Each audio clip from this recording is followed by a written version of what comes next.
नमस्कार दोस्तों, आज हम आपके लिए लेके आए हैं रीजनिंग का एक और नया सेट। इस सेट के अंदर जो फर्स्ट क्वेश्चन है, इसके अंदर हमें क्या करना है, देखिए यहाँ पर कौन सी संख्या आएगी ये हमें ज्ञात करना है। तो हमारा जो पैटर्न लगा हुआ है इसके अंदर, वो पैटर्न हमें फाइंड करना होगा। जैसे यहाँ पर 1 माइनस हो गया है, उसके बाद 8 प्लस हो गया है, और यहाँ पर क्या है 27 माइनस हो गया है, और यहाँ आगे क्या है 64, ये जो है प्लस हुआ है। यहाँ एक बार माइनस है, एक बार प्लस, फिर माइनस, फिर प्लस, तो आगे हमारा माइनस होना चाहिए।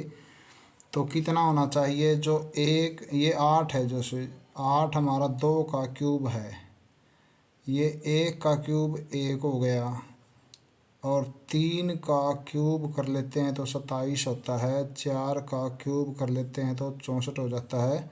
अब हमारा 5 का क्यूब होना चाहिए, 5 का क्यूब होता है 125।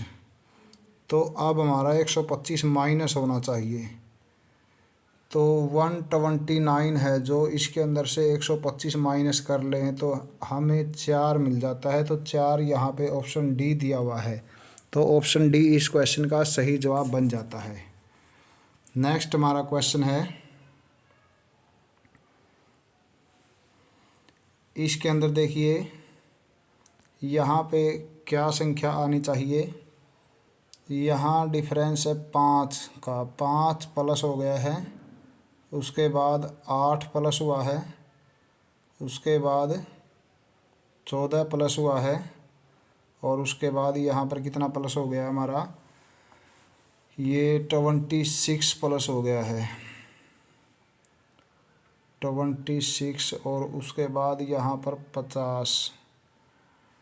तो इनमें जैसे यहाँ पर 3 है, 3 अधिक है, इसके अंदर 3 का डिफरेंस है, और यहाँ पे 6 का डिफरेंस है। यहाँ पर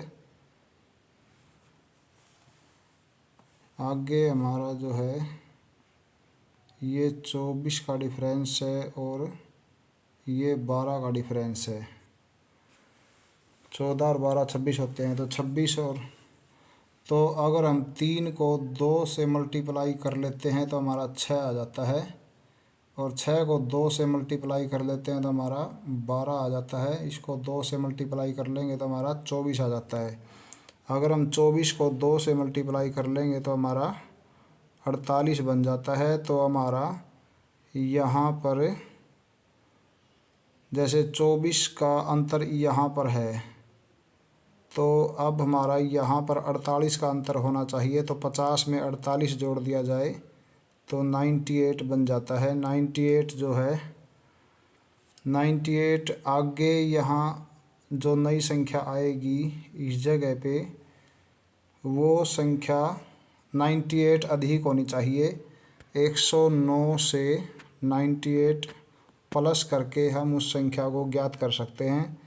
तो ये हमारी जो संख्या आएगी 10 और 9 19, और 1 20, 207 ये संख्या आनी चाहिए अगली संख्या। तो 207 जो है ऑप्शन सी दिया हुआ है, तो ऑप्शन सी इस क्वेश्चन का सही जवाब बन जाएगा।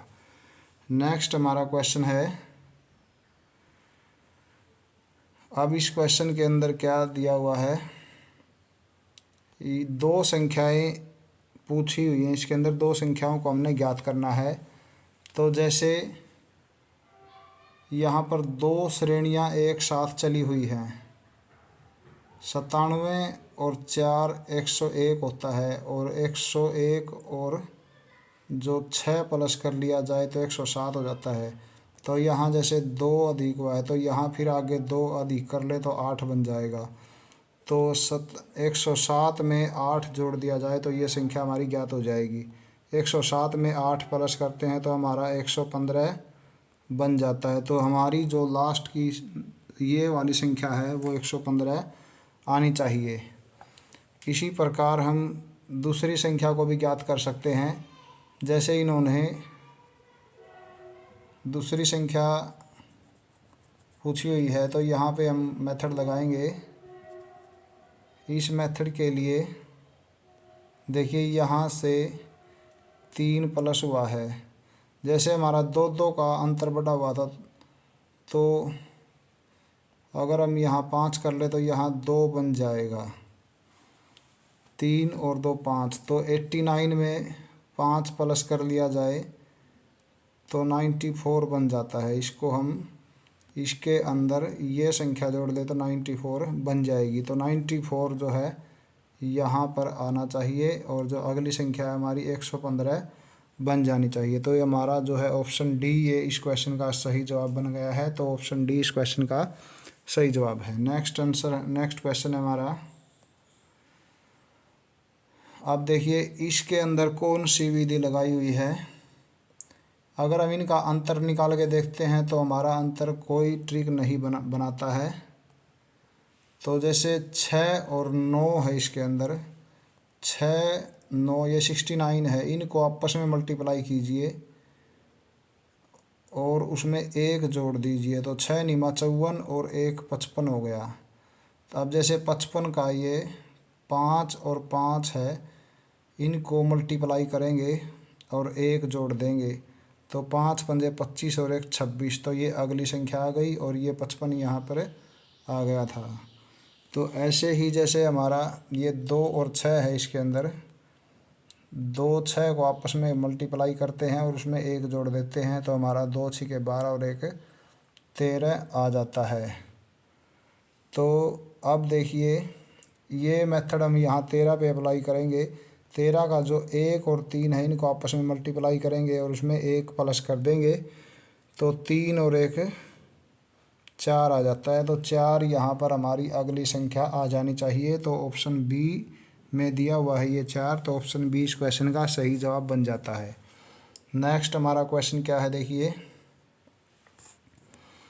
इस क्वेश्चन के अंदर यहाँ पर 5 प्लस हो गया है और यहाँ पर 7 प्लस हो गया है, और 17 और 9 26 होते हैं। तो जैसे 5 और 2 7 हो गया, 7 और 2 9 हो गया, 9 और 2 11 हो जाना चाहिए।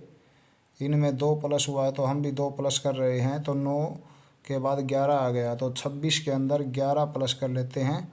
26 और 11 अगर हम प्लस करते हैं तो हमारा 37 बन जाता है। तो 37 ऑप्शन ए दिया हुआ है, तो ऑप्शन ए इस क्वेश्चन का सही जवाब बन जाता है। नेक्स्ट हमारा क्वेश्चन है, इसके अंदर कितना अंतर है। जैसे यहाँ पर 1 का अंतर है, 3 का अंतर है, फिर से 1 का अंतर है, फिर 3 का अंतर है, फिर 1 का अंतर है, तो फिर आगे हमारा फिर से 3 होना चाहिए। जैसे 1 और 3 की सीरीज चल रही है, तो हमारा फिर से 3 आना चाहिए। तो 3 इसमें 31 में प्लस कर दिया जाए तो हमारा 34 बन जाएगा। तो 34 यहाँ पर ऑप्शन सी दिया हुआ है। ऑप्शन सी इस क्वेश्चन का सही जवाब बन जाता है। तो ऑप्शन सी आना चाहिए, 34 आना चाहिए यहाँ पे अगली संख्या।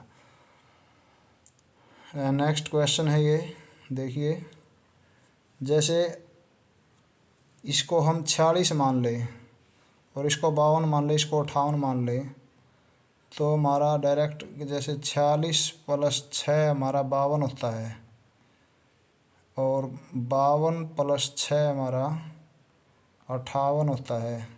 तो यहाँ पॉइंट है तो यहाँ पॉइंट आ जाएगा, यहाँ पॉइंट है तो यहाँ पॉइंट आ जाएगा। तो इसमें 6 6 जो है प्लस होते चले गए हैं, पॉइंट 6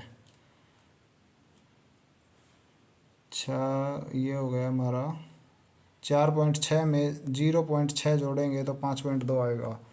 अगर 5.2 में 0.6 जोड़ेंगे तो 5.8 आ जाएगा। तो हमारा 0.6 इसमें प्लस होता जा रहा है।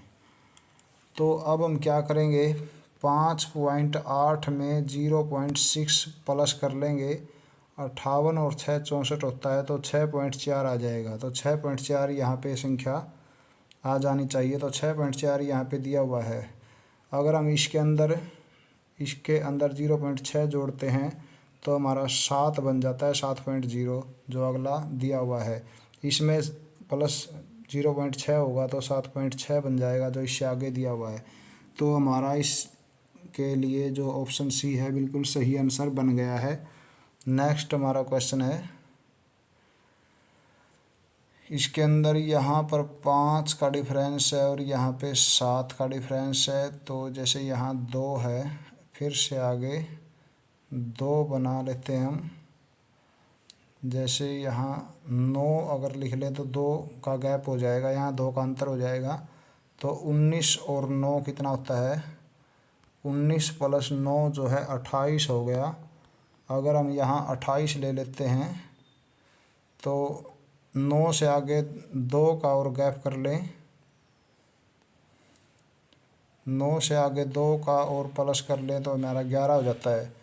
तो जो है 28 में 11 प्लस करेंगे तो हमारा 39 बन जाता है, जो हमारी अगली संख्या यहाँ पे दी हुई है। तो इसलिए ये कंडीशन पूरी हो जाती हैं सभी। तो इसके लिए हमारा यहाँ पे 28 जो है सही जवाब बनता है। तो ऑप्शन बी इस क्वेश्चन का सही जवाब बन गया है। नेक्स्ट हमारा क्वेश्चन है, इसके अंदर देखिए 1 2 3 4 और 5 ऐसे संख्याएं दी हुई हैं, ये 1 2 3 4 5। तो जैसे 2 का क्यूब कर लें तो हमारा 8 है, यहाँ 2 के साथ में दिया हुआ है। 3 का क्यूब कर ले तो हम 27 है, जो 3 के साथ में दिया हुआ है। और 5 का क्यूब कर लें तो 125 होता है, वो 125 यहाँ 5 के साथ में दिया हुआ है। और 1 का क्यूब 1 ही होता है, वो 1 के साथ में दिया हुआ है। तो जैसे 1 का क्यूब, 2 का क्यूब, 3 का क्यूब, तो अब यहाँ पे 4 का क्यूब आ जाना चाहिए। 4 का जो क्यूब होता है, घन होता है, 4 का घन 64 होता है। तो 64 जो है ऑप्शन डी दिया हुआ है। तो ऑप्शन डी इस क्वेश्चन का सही जवाब बन गया है। नेक्स्ट हमारा क्वेश्चन है, इसके अंदर जो है अगर हम अंतर को निकाल के देख लेते हैं तो जैसे यहाँ पर कितना अंतर है, ये 15 का अंतर है। यहाँ पे 15 माइनस हो गया है यहाँ पे, और यहाँ पे जो है 9 माइनस हुआ है। और आगे जो है 17 और 5 22, और 17 के बाद यहाँ पर आगे प्लस हुआ है, जैसे यहाँ पर प्लस हो गया है। तो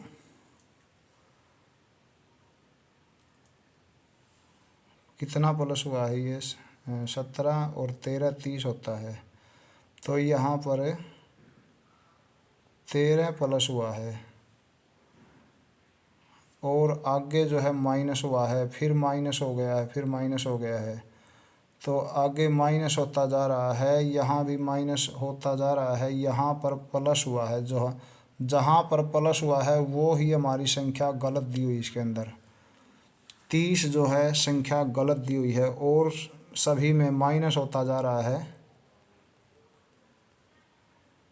सभी संख्याएं घटते क्रम में लिखी हुई है यहाँ पे, यहाँ से यहाँ तक घटते क्रम में है, और उसके बाद ये सभी भी घटते क्रम में हैं, अवरोही क्रम में लिखी हुई हैं ये। अगर ये जो 30 है यहाँ पर अवरोही क्रम का पालन नहीं करता है, तो अवरोही क्रम होने के लिए ये जो है 30 गलत दिया हुआ है। तो हमने गलत संख्या यहाँ पर ज्ञात करनी है। तो 30 हमारा ऑप्शन सी जो है सही जवाब बन गया है। तो ये था हमारा लास्ट क्वेश्चन। अगर वीडियो आपको अच्छी लगे तो एक लाइक ज़रूर कीजिए। धन्यवाद।